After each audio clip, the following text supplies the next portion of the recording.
Okay. Bismillahirrahmanirrahim. Oh, excuse me a second.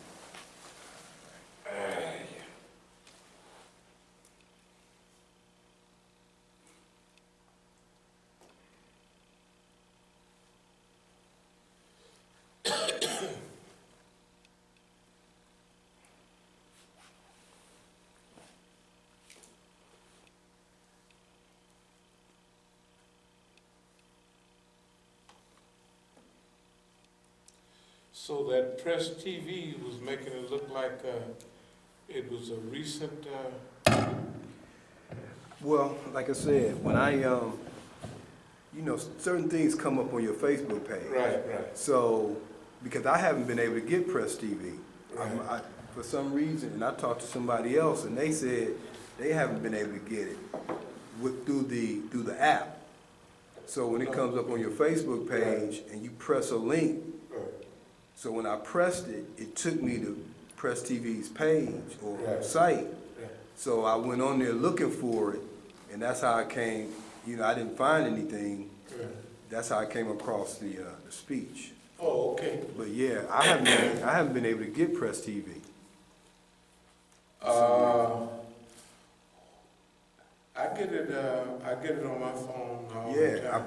I accidentally deleted my app. Right. And so when I went to Play Store to try to get it again, it doesn't come up. It doesn't come up like you can find RT and all the other. Right. But Press TV on my phone, it doesn't come up. So I don't know what's going on. Does it do that? I typically go to the website. You go to the website. Yeah, that's what I'm gonna say. But see, I had the app on my phone. Oh, okay. So I would just press the app and it would take me right there. So that's what I'm gonna start doing. Okay, Bismillahirrahmanirrahim. Alhamdulillahi Rabbil Alameen.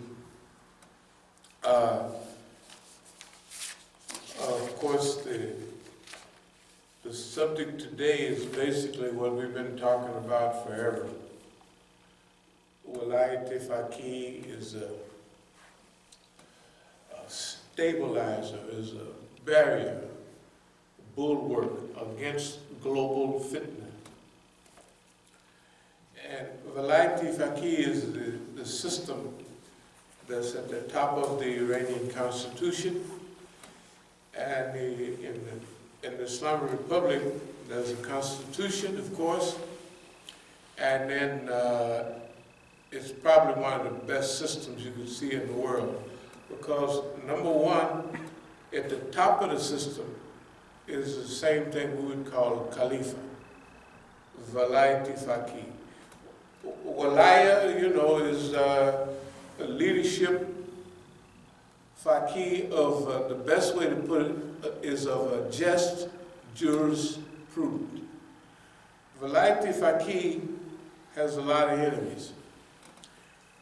Because Imam Khomeini, when he reintroduced this concept in his book on Hukumati Islami in 1970, and he gave a series of lectures in Najaf. And Imam Khomeini was almost isolated in Najaf because they put his book in a list of books called Kutub al-Dalala, misguided books. Books with communism and all of that. So, to be brief, the ulama in general does not accept the concept of Velayat Faqih. They say that Imam Mahdi will come and establish a just government. And Imam Khomeini has visited historical literature in Shiism and Sunnism, and he coined these modern phrases, Velayat Faqih. Now,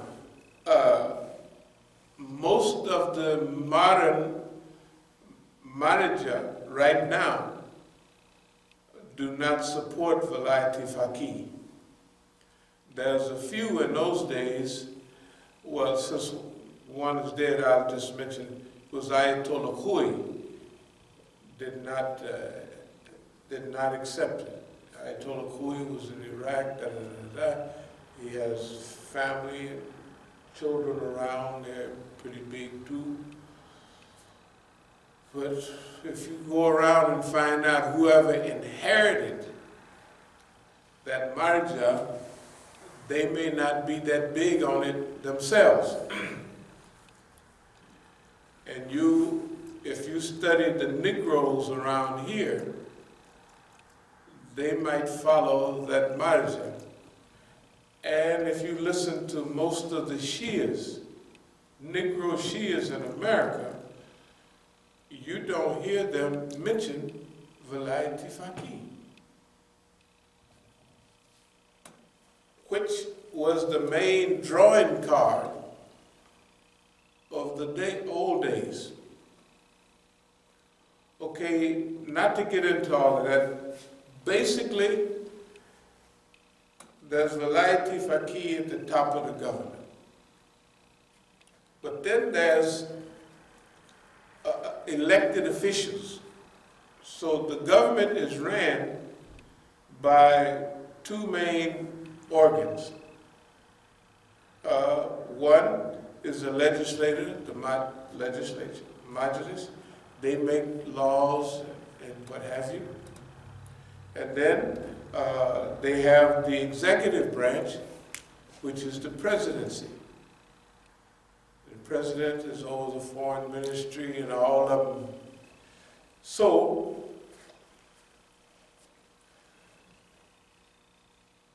those are all elected officials. So you have, they might think, well, we have a king there, like he can. No. There's two majlises. One majlis deals with, let's see, it deals with who will be the next Velayat Faqih, or if he gets out of line, they can remove him. See, there's a group inside the constitutional framework that are there right now. If the Velayat Faqih, if he gets old, if he becomes a dictator, like they said, death to the dictator, if he actually becomes that, if he becomes corrupt, they can remove him. Then the parliament, when it passes law, there's a majlis also that has to screen all the laws that the majlis pass to make sure they're in line with the Constitution. So you have when people talk about the government of Iran, they don't know what they're talking about. It is a modern, it makes this dumb government look real bad. That's why they just painted with a broad brush. They painted with a broad brush. They never, right. They never talk about any details. Right. And then they said, oh, it's a Shia government. Yes, it mentions in the Constitution that the main body of Iran, 90% of the people are Shias. So that is the, let's call it the national madhab. But in any area where the Sunnis are the majority, then all the judges and all the judgments are based on Sunni fiqh. You see what I mean? So if you're in the Turkish areas where everybody's Sunnis, they said, okay, the judges are Sunnis. And the laws on marriage, divorce, and all that is not according to the Shia madhab, it's according to the madhab of the majority, of the minority in that area. So if they're the majority in a certain area, you go to places where there's a lot of Sunnis. The brothers, when I was in Bandar Abbas, it was something because Shias built Masjid, but not like Sunnis. If you're in Pakistan, you turn this way, it's a masjid, that way it's a masjid. Just stumble in the masjid. In Bandar Abbas, in places like where the Sunnis are majority, they have tons, they may have 300 or 400 or more Sunni masajid. And they might have 3 Shia masajid. You know, it's funny that somebody asked me, they actually told me to ask you, because obviously there were rumors that there was only one Sunni masjid in Iran, in Tehran, or you know, this is what's being put out there. This was recent. Yeah, they put that out there, but see, if the Sunnis want a Sunni masjid in Tehran, they have to open a Sunni masjid, right? I think there's the last count, somebody said it was 9. Because that they've been bringing out that stuff for decades. You know, okay, I think it's around 9, I don't know. But I know one thing, it ain't no rule against no, you know what I mean, you don't have to get a certificate of madhabism or something to open a masjid. You know what I'm saying? That's just like saying there's no immigrant masjid in the southeast. No, it's not, because there ain't no immigrants around. Right? Now, when they get here, if they want to open up a masjid or come here or whatever they want to do, right? So people could say, man, there ain't no immigrant masjid in the southeast. There ain't no law against one being open. But anyway, we'll continue. I don't want to be here too long today with the weather like it is. So right now we hear a lot of fitna in the Islamic Republic. It's not a lot of fitna at all. Today you probably haven't heard much about it at all. Yesterday, Iran was getting ready to fall apart. That to the dictator. The day before that, they had started a little fitna in different places. These fitnas have patterns, and you can tell who's starting a fitna by the pattern.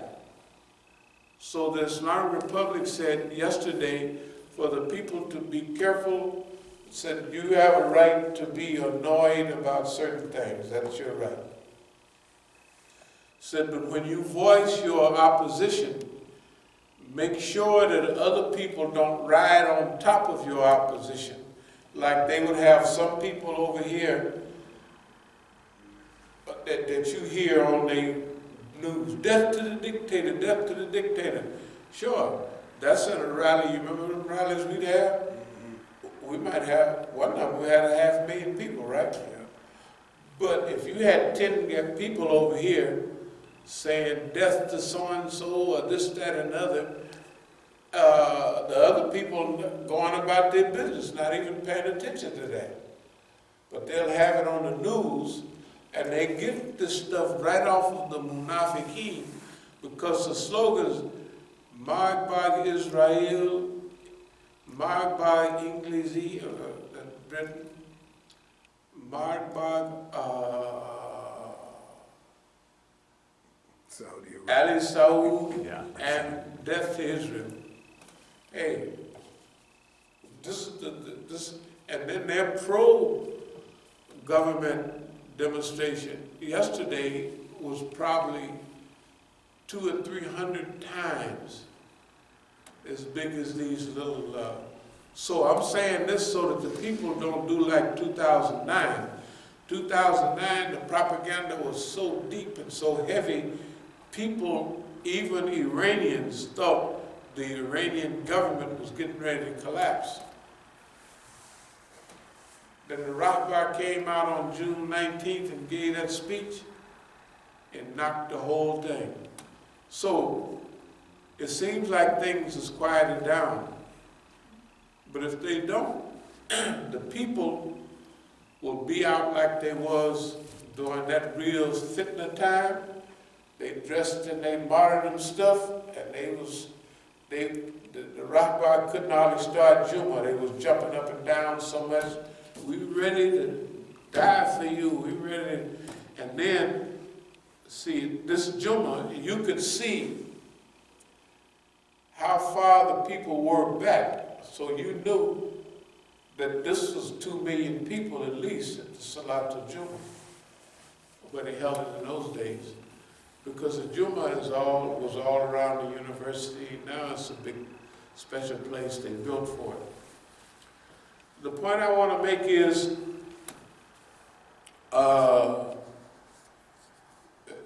when we were in Iran some time ago, we was talking about the beauty of being independent. And Iran is an independent state. And also, we talked about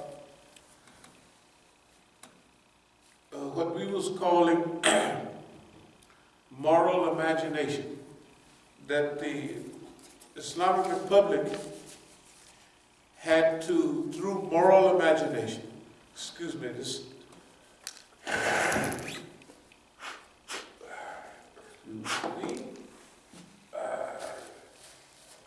I don't show too much something. Yeah, that's gonna be on there. Well, it's okay. Shoot, it's 20, the high today for DC, what is 26 degrees? Yeah. Okay, so, and I'm 72 years old, so the cold works on your bones and everything. So I'm happy to be here talking, you know. With a high of 26, I know that can't touch up north and out west.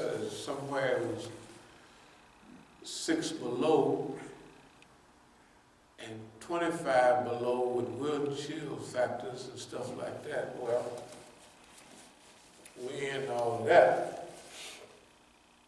But anyway, what we want to assist the people in is understanding that there's a revolution going on. And it's been going on for over 38 years now. The anniversary of the revolution will start 1 month from now. It will be what we call the 10 days of dawn, from February the 1st to February the 11th. There'll be 10 days celebration. I want everybody to keep an eye on the attitude of the people of Iran, and I want them to keep an eye on the final day of the festivities when they meet at Azadi Square. The last time I was there a year and a half ago, because they didn't turn it into, it's a real nice setup. So first of all, what happens is this. This time, you know, I had a lot of friends and they told me to walk with so-and-so. He's the most famous commentator in Iran. So we parked a long way away from from Azadi Square, and so we walked about a couple of miles. Now, all around Azadi Square, the streets is full, and everybody is marching toward Azadi Square. On each side of the street, talking about festivities, they got one guy, if it's a tall building, he's Spider-Man, going up the building. They have bands all along, military bands. And actually, you know, loosen up a little bit. That stiff stuff from the early days of the revolution, it's not stiff anymore. People are relaxed. You couldn't, in the early days of the revolution, you weren't listening to no music and none of that. You know, then they slipped in a little earphonic music. But you look around now, just like the thing that they said about they won't be arresting any more women if they wasn't wearing hijab. Okay, they wouldn't have no plan to put them if they arrested all the women. Because it first started with letting a little bit of hair out right here, you know. I don't know if you remember that, a little bit of hair out. Then they started going back farther and farther. That's North Tyrannies, and that's the people that love the West. And they want to show their freedom. Because see, they believe that that's freedom. I spoke at Zahra University, it's the top university in the country, or in Tehran, for ladies. And they asked me, how could you be so happy coming to Iran and saying how much freedom that they have?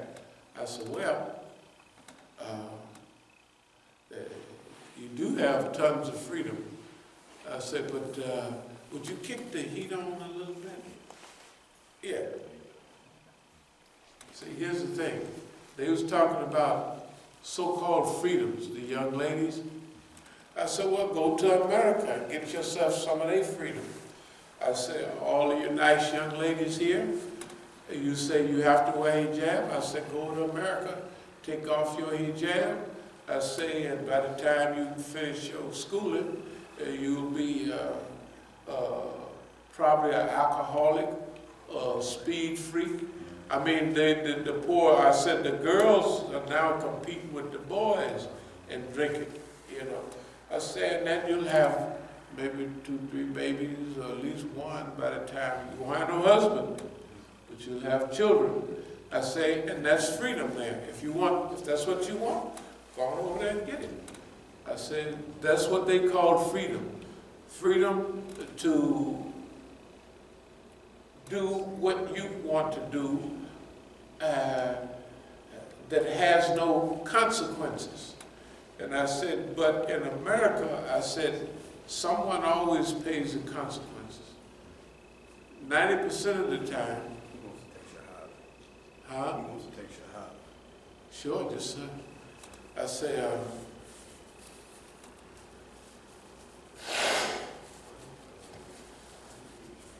90% of the time, what happens is this.